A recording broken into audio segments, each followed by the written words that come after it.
Gulf દેશોના ઘર્ષણના કારણે મોરબીની સિરામિક ઇન્ડસ્ટ્રીમાં કેમ ચિંતાના વાદળો ઘેરાયા છે?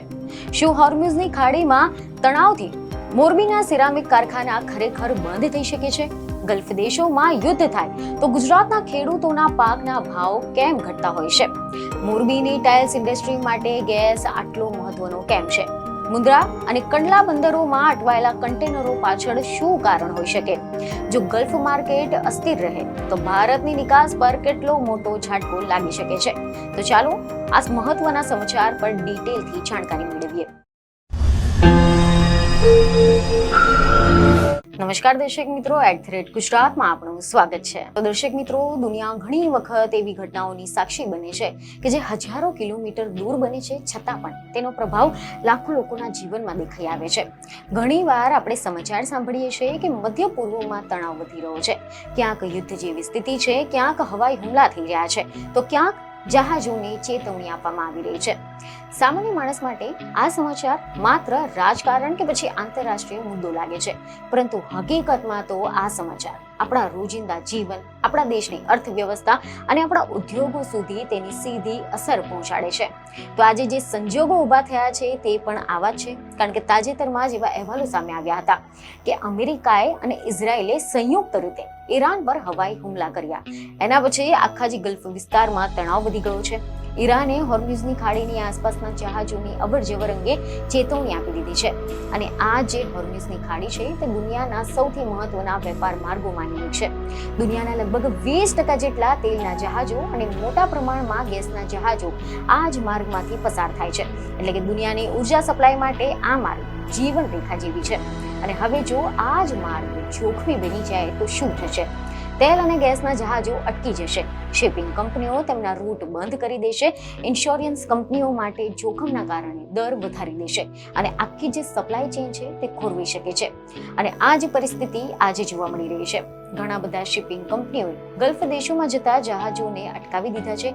ઘણા જહાજો બંદરોની બહાર જવાની રાહ જોઈ રહ્યા છે, તો કેટલાક જહાજોને લાંબા રસ્તા અપનાવવા પડી રહ્યા છે. આના કારણે સમય અને ખર્ચ બંને વધી રહ્યા છે. તો હવે પ્રશ્ન એ થાય છે કે આ બધાનો જ ભારતની સાથે શું સંબંધ છે? તો ભારત વિશ્વના સૌથી મોટા ઉર્જા આયાતકાર દેશોમાંનું એક છે, અને ભારત પોતાની જરૂરિયાતનું મોટા પ્રમાણનું મધ્ય પૂર્વના દેશોમાંથી આયાત કરે છે. સાઉદી અરેબિયા, યુએઈ, કતાર, કુવૈત અને ઇરાક જેવા દેશો ભારત માટે ઉર્જાના મુખ્ય સ્ત્રોતોમાંના એક છે. આ દેશોમાંથી આવતું જે તેલ છે, ગેસ છે, તે મોટા ભાગે હોર્મુઝની સમુદ્ર ધુનીમાંથી પસાર થાય છે અને અરબી સમુદ્ર મારફતે ભારત પહોંચે છે. અને હવે જો આ જ માર્ગ જોખમે બને તો પછી ઉર્જા સપ્લાય પર તેની સીધી અસર પડે છે. અને આ જ અસર માત્ર પેટ્રોલ કે પછી ડીઝલના ભાવ સુધી સીમિત નથી રહેતી, પરંતુ ઉદ્યોગો, ફેક્ટરીઓ, ઉત્પાદન ક્ષેત્ર સુધી પહોંચી જાય છે. અને ગુજરાતના મોરબી શહેરમાં આવેલી સિરામિક ઇન્ડસ્ટ્રી આનો સૌથી મોટો ઉદાહરણ બની ગયું છે, કારણ કે મોરબી તાજેતરમાં વિશ્વના સૌથી મોટા સિરામિક ક્લસ્ટરમાંથી એક છે. અને અહીંથી બનતી જે ટાઇલ્સ છે, જે સેનિટરી વેર છે, તે દુનિયાના 150થી વધારે દેશોમાં નિકાસ થાય છે.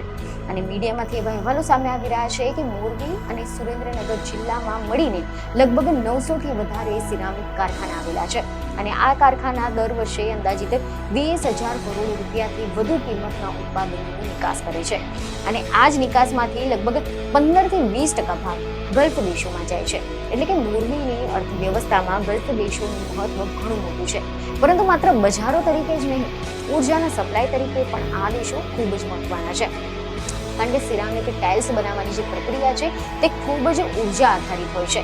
જેમ કે કાચા માલને પ્રોસેસ કરવા માટે, ટાઇલ્સને તૈયાર કરવા માટે ખૂબ જ ઊંચા તાપમાનની જરૂર પડે છે. આમાં વિશાળ ભઠ્ઠાઓમાં લગભગ 1100થી લઈને 1200 ડિગ્રી સેલ્સિયસ તાપમાન સુધી ગરમી આપવામાં આવે છે. અને આ ભઠ્ઠાઓ સતત દિવસ અને રાત ચાલતા હોય છે. આના માટે મોટા પ્રમાણમાં ગેસની જરૂર પડે છે. ત્યારે મોરબીની સિરામિક ઇન્ડસ્ટ્રીમાં મુખ્યત્વે પ્રોપેન ગેસ અને પાઇપ્ડ નેચરલ ગેસનો ઉપયોગ થાય છે. અને મીડિયામાંથી એવા રિપોર્ટ સામે આવી રહ્યા છે કે એક અંદાજ મુજબ મોરબીના કારખાના દરરોજ લગભગ 45થી 50 લાખ ઘન મીટર જેટલો પ્રોપેન ગેસ અને લગભગ 25 લાખ ઘન મીટર જેટલો નેચરલ ગેસ વાપરે છે. અને આ ગેસનો મોટો ભાગ સાઉદી અરેબિયા અને યુએઈ જેવા દેશોમાંથી આવે છે. અને હવે જો ગલ્ફ વિસ્તારોમાં તણાવ વધે છે અને જહાજોની અવરજવર અટકી જાય છે તો પછી આ ગેસની સપ્લાય પર પણ તેની અસર પડે છે. અને મોરબીના ઉદ્યોગપતિઓએ ચિંતા વ્યક્ત કરી છે કે તેમની પાસે માત્ર 3 દિવસ જેટલો ચાલે તેટલા જ ગેસનો સ્ટોક રહે છે. એટલે કે જો આ સપ્લાય અટકી જાય તો પછી 3 દિવસ પછી કારખાના બંધ થવાની નોબત આવી શકે છે. અને મોરબીમાં લગભગ 4 લાખ લોકો સીધા કે પછી આડકતરી રીતે સિરામિક ઉદ્યોગની સાથે જોડાયેલા છે. આમાં કામદારો, ટ્રાન્સપોર્ટર્સ, કાચા માલના સપ્લાયર્સ, પેકેજિંગ યુનિટ્સ અને નિકાસકારોનો પણ સમાવેશ થાય છે. અને જો કારખાના બંધ થાય તો પછી આવા લાખો લોકોની રોજગારી પર તેની સીધી અસર જોવા મળશે. પરંતુ આ સંકટ અહીંયા જ પૂરતું નથી, કારણ કે ગલ્ફ દેશો માત્ર ઉદ્યોગ માટે બજાર નથી, પરંતુ ભારતના કૃષિ ઉત્પાદનો માટે પણ સૌથી મહત્વના બજારોમાંનું એક છે. મીડિયા રિપોર્ટ અનુસાર ભારત દર વર્ષે લાખો ટન ચોખા, ઘઉં, ખાંડ, ડુંગળી, બટાટા અને અન્ય કૃષિના ઉત્પાદનો ગલ્ફ દેશોમાં નિકાસ કરે છે. અને ભારતની કુલ નિકાસમાંથી લગભગ 13% નિકાસ છે તે ગલ્ફ દેશોમાં જતી હોય છે. આમાંથી કૃષિ ઉત્પાદનોનો પણ મોટો ભાગ છે. ભારતમાં દર વર્ષે લગભગ 70 થી 80 લાખ ટન ચોખાની નિકાસ કરે છે, જેમાંથી લગભગ 1/3 નિકાસ ગલ્ફ દેશોમાં થાય છે. ઈરાન પણ ભારતમાંથી મોટા પ્રમાણમાં બાસમતી ચોખાની આયાત કરે છે, પરંતુ હાલની સ્થિતિમાં વેપાર અસ્થિર બની ગયો છે. ઘણા બધા વેપારીઓ એવું જણાવી રહ્યા છે કે ઈરાન તરફથી કેટલાક પેમેન્ટ પણ અટકી ગયા છે અને બજારમાં અનિશ્ચિતતા વધતા બાસમતી ચોખાના ભાવમાં પણ ઘટાડો જોવા મળી રહ્યો છે. કેટલાક વેપારીઓના જણાવ્યા પ્રમાણે 1121 વેરાયટીની બાસમતી ચોખાના ભાવમાં પ્રતિ કિલો 6 થી 8 રૂપિયાનો ઘટાડો થયો છે. હવે વિચારશો તો આની સીધો અર્થ એ થશે કે ખેડૂતોને ઓછો ભાવ મળશે. એટલે કે ગલ્ફમાં યુદ્ધ કે પછી તણાવ થાય તો તેની સીધી રીતે અસર ભારતીય ખેડૂતો સુધી પણ પહોંચી શકે છે. તો બીજી તરફ નિકાસ માટે સમુદ્ર માર્ગ પણ સૌથી મહત્વનો છે, કારણ કે ગુજરાતના કચ્છ જિલ્લામાં આવેલા મુન્દ્રા અને કંડલા બંદરો ભારતના સૌથી મોટા નિકાસ કેન્દ્રોમાંના એક છે. એવા રિપોર્ટ છે કે ભારતમાંથી નિકાસ થતા માલનો લગભગ 35% ભાગ એ ગુજરાતના બંદરો પરથી જાય છે, જેમાં મુન્દ્રા બંદર પરથી દરરોજ હજારો કન્ટેનરો ગલ્ફ દેશોમાં મોકલવામાં આવે છે. પરંતુ હાલની સ્થિતિમાં ઘણા બધા શિપિંગ રૂટ સ્થગિત કરી દેવામાં આવ્યા છે, જ્યારે ઘણા બધા કન્ટેનરો બંદરો પર અટવાઈ ગયા છે. કેટલાક વેપારીઓનું કહેવું છે કે તેમને તો ખાલી કન્ટેનર પર નથી મળી રહ્યા, કારણ કે શિપિંગ કંપનીઓ અનિશ્ચિતતાના કારણે નવા બુકિંગ લેવા માટે તૈયાર નથી. અને પરિસ્થિતિ એટલી ગંભીર બની ગઈ છે કે જહાજ ભાડામાં પણ ભારે વધારો જોવા મળી રહ્યો છે. અને અગાઉ મુન્દ્રાથી દુબઈ સુધી એક કન્ટેનર મોકલવાનું ભાડું લગભગ $400 હતું, પરંતુ હવે ઇમરજન્સી કોન્ફ્લિક્ટ સરચાર્જ લાગતા જે ભાડું છે તે $2400 સુધી પહોંચી ગયું છે. એટલે કે 6 ગણો વધારો થઈ ગયો છે.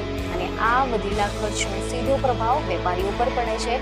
અને ઘણા બધા નાના જે નિકાસકારો છે તેમના માટે પણ આ ખર્ચ ઉઠાવવો મુશ્કેલ બની જાય છે. તો બીજી તરફ જો માલ સમયસર ન પહોંચે તો પછી વિદેશી ખરીદદારો અન્ય દેશોમાંથી માલ ખરીદવાનું શરૂ કરી નાખે છે.